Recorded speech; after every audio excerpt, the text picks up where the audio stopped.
नमस्कार, सुदर्शन छत्तीसगढ़ देख रहे हैं आप और मैं हूं आपके साथ दिव्य माथानी। रुक करेंगे खबरों का। प्रधानमंत्री नरेंद्र मोदी ने मन की बात कार्यक्रम की 125वीं कड़ी में खेल और खेल भावना को बढ़ावा देने पर जोर दिया है।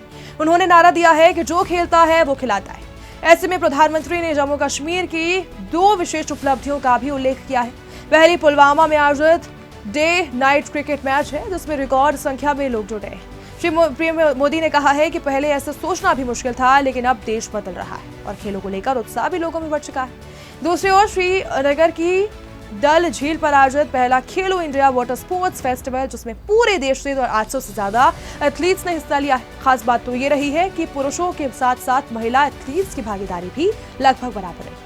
प्रधानमंत्री ने मध्य प्रदेश को सबसे ज्यादा मेडल जीतने पर भी बधाई दी। दूसरे स्थान पर हरियाणा और तीसरे पर ओडिशा रहा है। इस दौरान पीएम मोदी ने ओडिशा की सुष्मिता साहू और श्रीनगर के मोहसिन को भी संवाद उनसे किया है। दोनों खिलाड़ियों ने अपने संघर्ष को और साथ ही अनुभव को साझा किया है।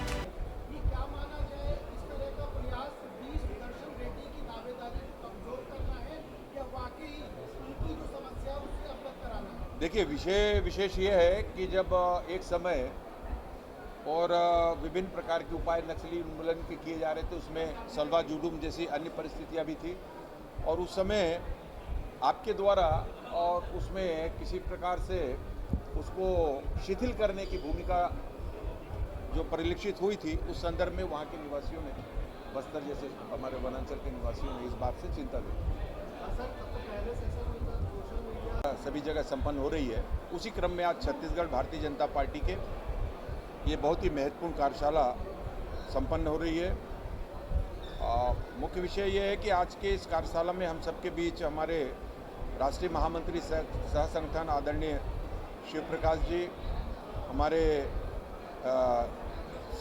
उनके साथ साथ हमारे राष्ट्रीय महामंत्री आदरणीय अरुण सिंह जी, हमारे क्षेत्रीय संगठन महामंत्री अजय जामवाल जी, हमारे प्रभारी छत्तीसगढ़ प्रांत के और बिहार शासन में मंत्री आदरणीय नितिन नवीन जी सहित आदरणीय मुख्यमंत्री जी का, आदरणीय हमारे प्रदेश महामंत्री संगठन पवन साय जी का, और विभिन्न विषयों को लेकर, संगठनात्मक विषयों को लेकर और ये कार्यशाला में उनका मार्गदर्शन हम सभी को प्राप्त हो रहा है।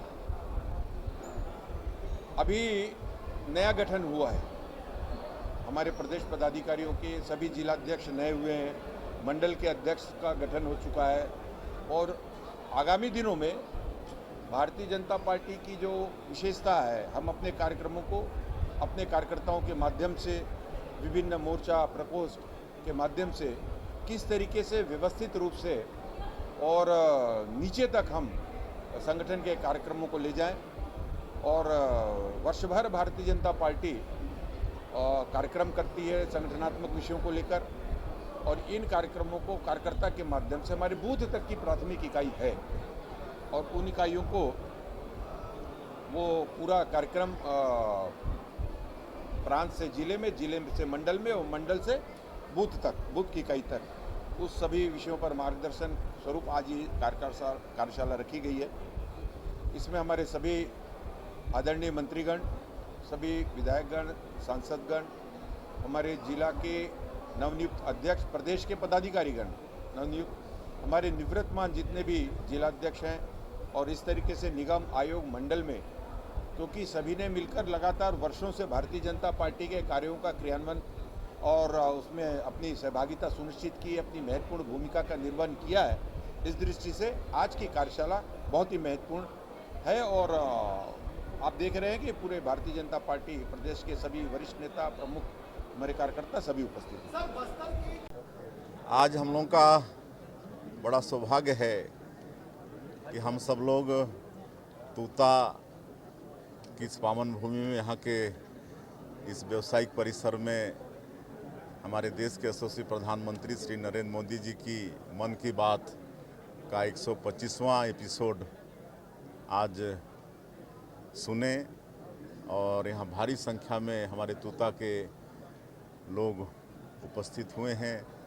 यहाँ के सरपंच, जो मंडल अध्यक्ष भी हैं, हमारे मंत्रीगण भी यहाँ पर शामिल हुए, हमारे खाद्य मंत्री श्री दयालदास बघेल जी, उद्योग मंत्री लखनलाल देवांगन जी, हमारे राजस्व मंत्री टंकराम वर्मा जी, हमारे कौशल विकास मंत्री गुरु खुशवंत साहिब जी, इस क्षेत्र के विधायक साहू जी और हमारे पूर्व मंत्री चंद्रशेखर साहू, हमारे अधिकारी और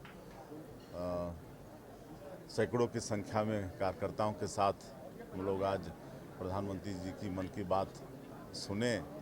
और सबको इंतजार रहता है हर महीने के आखिरी रविवार का।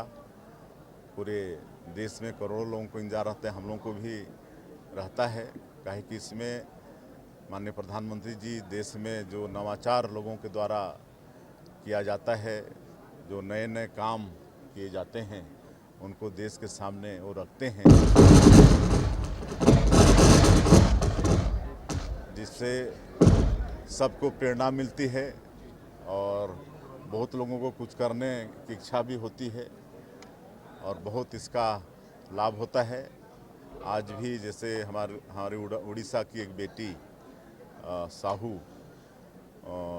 जो बोटिंग के क्षेत्र में नाम कमा रही है, एक मोहसिन हमारा कश्मीर का भाई है, वो भी स्पोर्ट्स के क्षेत्र में नाम कमा रहा है।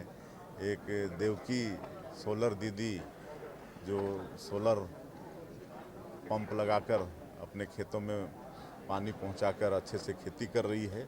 तो ये सबको देख कर निश्चित रूप से देश के लोगों में एक प्रेरणा जगती है और उसका लाभ होता है। तो आज हम तूतावासियों को बहुत बहुत धन्यवाद देना चाहेंगे, बधाई देना चाहेंगे। उनके साथ हम लोग बैठ के मन की बात सुने। प्रधानमंत्री नरेंद्र बिल्कुल, ये लोकतंत्र में ऐसी बात नहीं होनी चाहिए और इसकी घोर भर्त्सना करते हैं, निंदा करते हैं। ऐसा लोकतंत्र में इस तरह के अशोभनीय भाषा का कोई जगह नहीं है। सर दुर्ग क्या मन की बात में जिक्र किया सर? देखिए, इस बार कई वर्षों के बाद लोग तो बोलते हैं कि 35 साल 40 साल के बाद हमारे बस्तर क्षेत्र में भारी बारिश हुई है और जिसमें क्षति हुई है। करीब 7-8 लोग उसमें अपना जान भी गंवाए हैं और घरों की भी क्षति हुई है, फसल की भी बर्बादी हुई है, मवेशियों की भी क्षति हुई है। और हम विदेश यात्रा में थे और सियोल से ही एक वीडियो कॉन्फ्रेंस करके हमने बैठक लिया, जिसमें चारों ज़िले के कलेक्टर, उस संभाग के आईजी, कमिश्नर, सारे अधिकारी शामिल हुए और सबको हमने निर्देशित किया कि किसी भी तरह से कोई कोताही नहीं होना चाहिए। जनता को जितना सुख सुविधा दे सकते हैं वो दीजिए, उनके लिए राहत कैंप खोलिए, वहाँ भोजन की व्यवस्था करिए और RBC 64 में जो मुआवजा के प्रावधान होते हैं वो सब दीजिए। और ये सब प्रशासन बिल्कुल अलर्ट रह के कर भी रहा है और हम लोग की संवेदना उनके साथ में है, अच्छा से अच्छा उनके लिए करेंगे। सर महुआ मोइत्रा ने भारत की डायरेक्ट फ्लाइट भी शुरू होगी, जो इश्यूज थे वो भी सॉल्व हो रहे हैं, धीरे धीरे मानसरोवर यात्रा भी शुरू हो चुकी है, एक तरीके से अच्छी एक चीज़ है। जी बिल्कुल, तो माननीय प्रधानमंत्री जी के कारण पूरे विश्व में भारत का मान और सम्मान बढ़ा है और सभी देशों से वो संबंध अच्छा बना के रखना चाहते हैं और वो चीन के साथ भी चाहते हैं। तो निश्चित रूप से आगे चल के माहौल अच्छा होगा। फिलहाल के लिए बस इतना ही। ऐसी ही तमाम खबरों के लिए देखते रहिए सुदर्शन छत्तीसगढ़।